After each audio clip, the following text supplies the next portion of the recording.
Chapter 14, Assessing the Abdomen.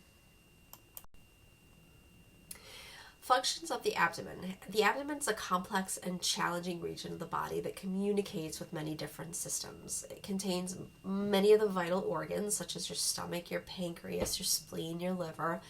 And as you're assessing, you really need to use a systematic approach. It's crucial to assess and actively listen to patient self-reports about abdominal complaints because you have several organs within a very confined space. And depending on where their pain is or where their complaint is will give you more information on the type of organ and assessments to be conducted. So again, always go back to your anatomy physiology book. I don't have to really review the abdominal assessment or anatomy of the abdomen. But the abdomen is the largest cavity in the body. It's the primary site for digestive organs, and it contains abdominal vasculature. There are two types of peritoneum. You've got your parietal, which is your outer, and your visceral peritoneum. You must understand that the abdomen is dependent on muscles for support, so the abdominal organs are protected by a thick muscular wall, right? You're not protecting such as the lungs are protected by muscle, but they're also protected by the rib cage. Your abdomen is not protected by any bony structure. So it is important to know the four muscles that are responsible for protecting the abdominal wall. You've got your rectus muscle, your transverse muscle, your internal abdominal oblique, and your external abdominal oblique. Your viscera are the internal organs, and there are two types of viscera. There's your solid and your hollow. All right, your solid are liver, pancreas, spleen, where your hollow are your organs that actually have open space. Gallbladder, small intestine, your stomach, your colon, and your bladder are examples of hollow viscera. The heaviest and largest organ is your liver. It is the most vascular organ in your body, and diagnostic tests to assess its well-being are your LFTs, your amylase, not your amylase, but your AST, your ALT, which can be conducted through a hepatic panel, and your BMP could give you information about your bilirubin level. Ammonia level is also another indicator to determine how well your liver is doing. And then, of course, a liver biopsy is just simply taking a piece of liver tissue to identify whether there is cancer, if it's benign or it's malignant. Your gallbladder, it's the hollow organ, and your biliary system collect, store, and concentrate, as well as transport bile to the intestines to help with digestion. It is located right underneath the liver, all right, and your liver is located in the upper right quadrant. The gallbladder contracts and releases bile into the common bile ducts. Slow-moving bile can result in sludge as well as gallstones, and then diagnostics include the ultrasound as well as a HIA scan, your hepatobiliary immunodiacic acid scan, which is a very long word. Your pancreas is located under, actually it's kind of a little bit under your liver, but more towards the upper left quadrant. It is an accessory organ. It also aids in digestion. It has two primary functions. It serves as an endocrine organ that secretes insulin. And it's an exocrine function that also secretes pancreatic juices to help aid with digestion. Diagnostics to see how well the pancreas is doing is drawing an amylase and lipase value, as well as checking blood sugar to see how, if the insulin is not being produced or there's not enough insulin being produced, then your glucose levels will be elevated. Your stomach is in the upper left quadrant. It's muscular, it's sac-like, it's a hollow viscera. There are three parts of the stomach. Your upper fundus body, as well as the lower pylorus. And then diagnostics include telescope, your esophageal gastroduodenoscopy, as well as your capsular endoscopy. Your spleen, more vascular, very similarly vascular to the liver. It is a ductless organ. It kind of hangs out.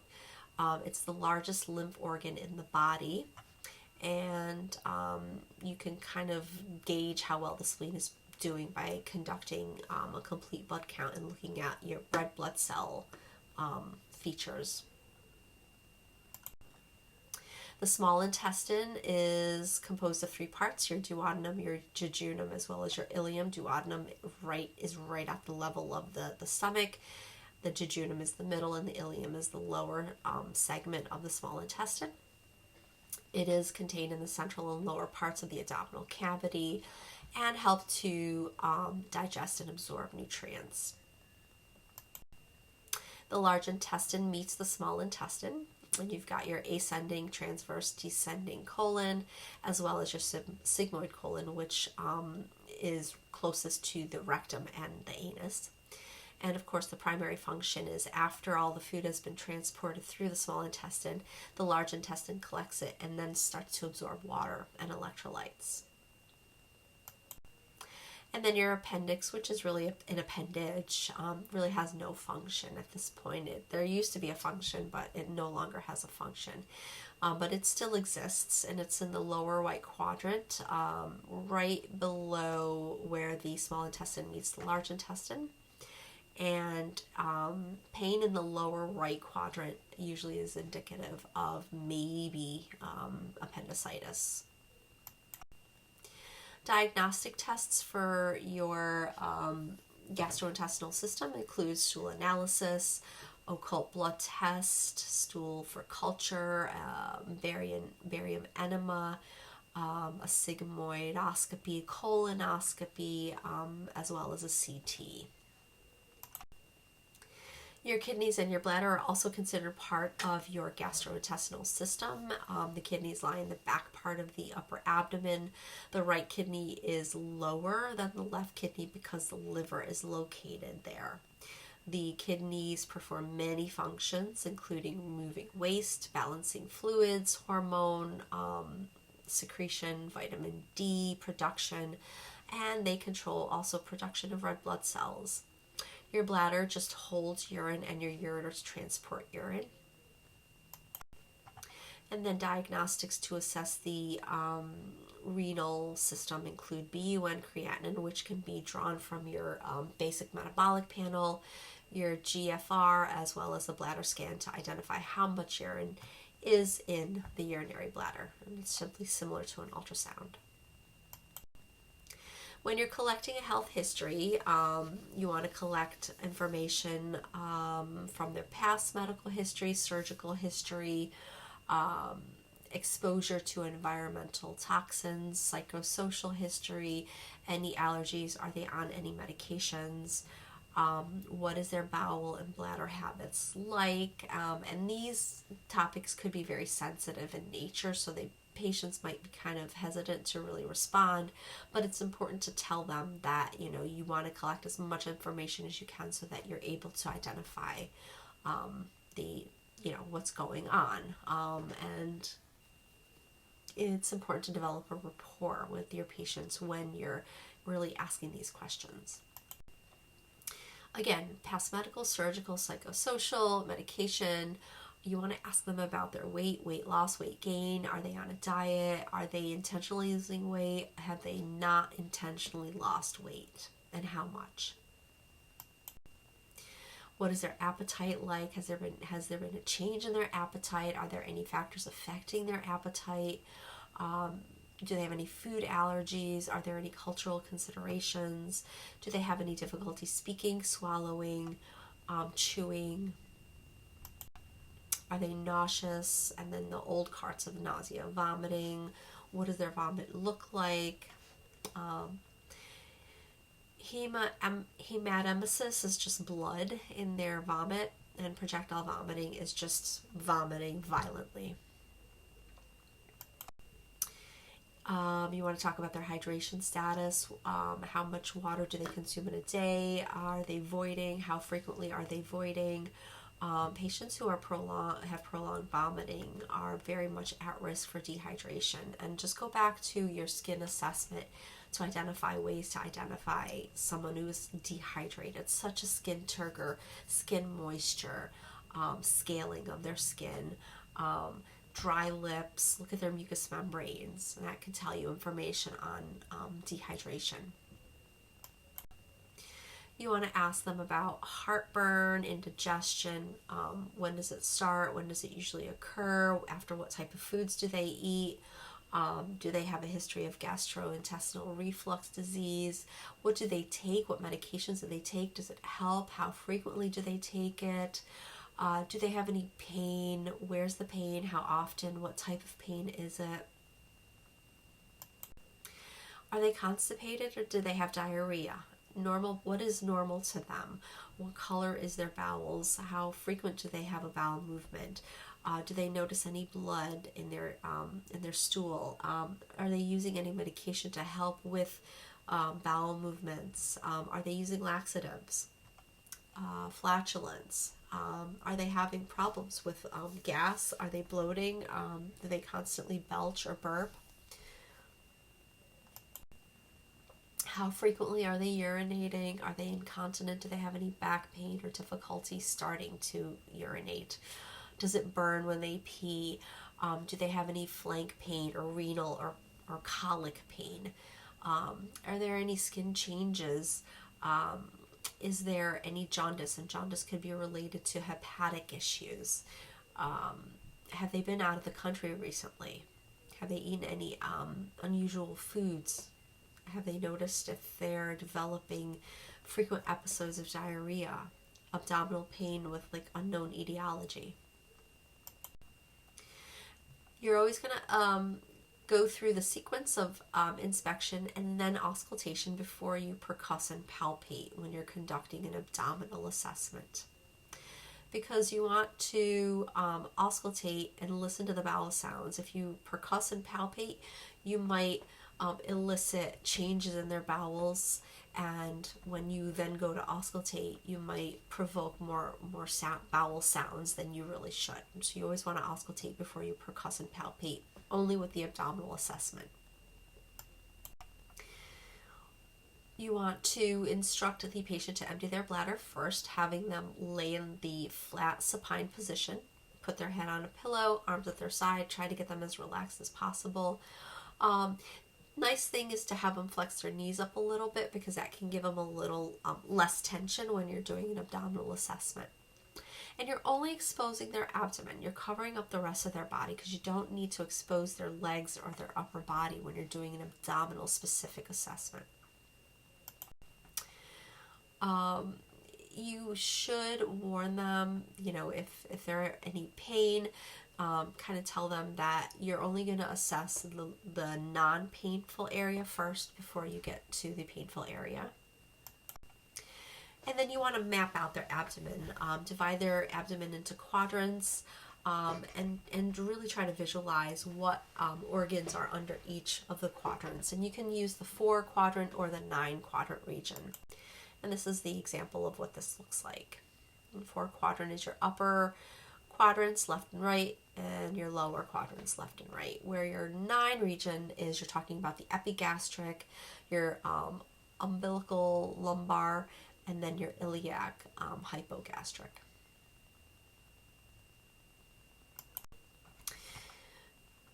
And this is just a little bit more information on the quadrants for the 4-quadrant mapping, and then the 9-quadrant mapping.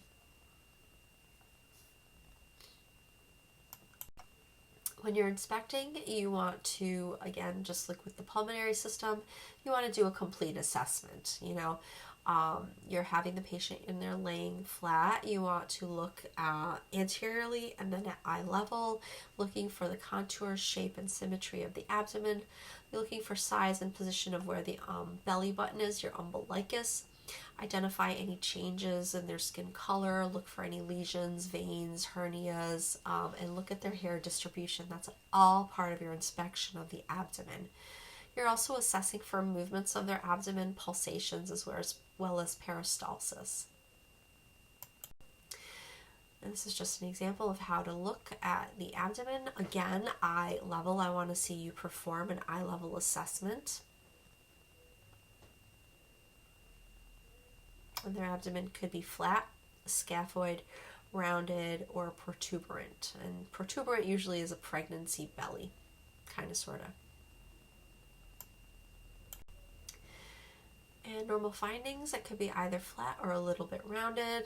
They're symmetrical, the umbilicus is midline, and the skin is smooth, intact. And you don't really see any strong visual pulsations.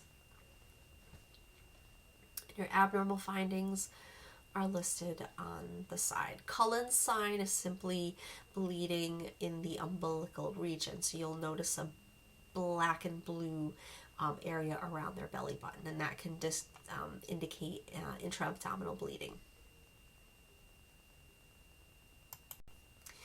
You're auscultating the quadrants of the sounds, and you're noticing characteristics and frequency of the vowel sounds using the diaphragm of your stethoscope. Borborygmus are loud gurgling sounds. Usually when someone is hungry, you tend to hear that sound. Hyperactive are loud, high-pitched. Hypoactive are slow, reduced, and absent means there's no sound at all, even in every quadrant that you hear. And there should be a range about 5 to 35 sounds within a minute time.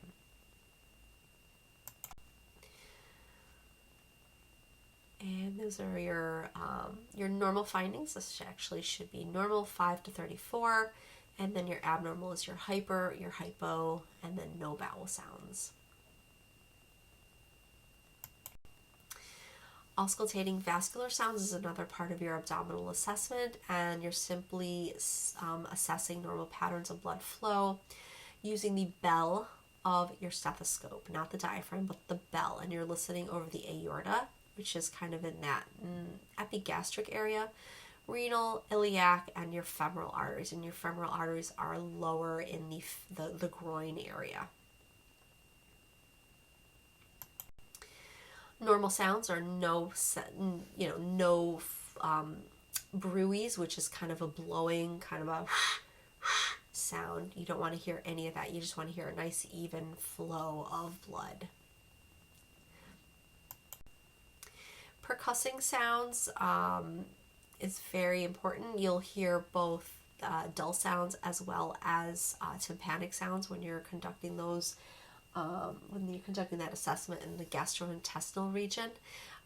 Indirect percussion is used where you're using both hands. So you're laying the middle finger down and you're percussing using the flexor finger. You should always really start in the lower right quadrant and moving in a counterclockwise fashion, or starting in the upper right quadrant and going in the clockwise fashion. Or you can go up and down. You want to try to hit at least the 9 spots of the abdomen. Tympanic sounds usually are heard in all 4 quadrants, especially since there's mostly hollow organs such as the small intestine and the stomach. You'll hear dullness over the liver region. And palpating, you're both lightly palpating as well as deeply palpating to identify surface characteristics, tenderness, enlarged organs, or fluid in the abdominal cavity. And always palpate last, and always palpate tender areas last. Light palpation, you're using your finger pad of one hand and pressing about a half an inch to an inch, lightly palpating in a clockwise direction, lifting gently as you move from area to area. Try to watch the patient's face. Any type of grimacing or guarding could indicate tenderness or pain in that region. You want to try to hit at least the 9 areas. Very similar to the way you percussed, you would palpate the same. No tenderness should be elicited. And then deep palpation, very similar, but you're going a little bit deeper, using both hands with the top hand pressing down the bottom hand and using a circular motion to identify any enlarged organs, masses, or areas of tenderness. You're going to use the same sequence that you did with the percussion as well as the light palpation, hitting at least 9 spots around the abdomen.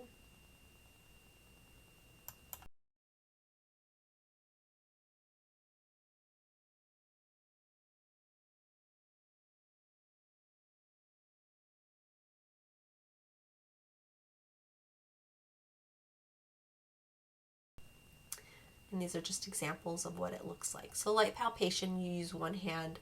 Deep, you're using both. And then palpating the bladder, very similar. You're lightly palpating between the symphysis pubis as well as the umbilicus. Note the size and location of the bladder.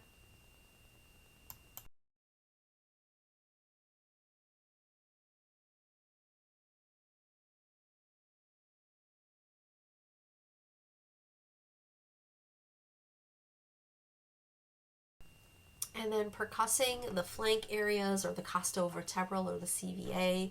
You're just assessing for kidney tenderness. You're asking the patient to sit upright, slowly hunched over, taking your non-dominant hand, placing it where the flank is or where the kidney is located, and then gently hitting your hand, not the patient. Any evidence of pain elicited could indicate a kidney stone, pyelonephritis, or another comorbidity. And that's it.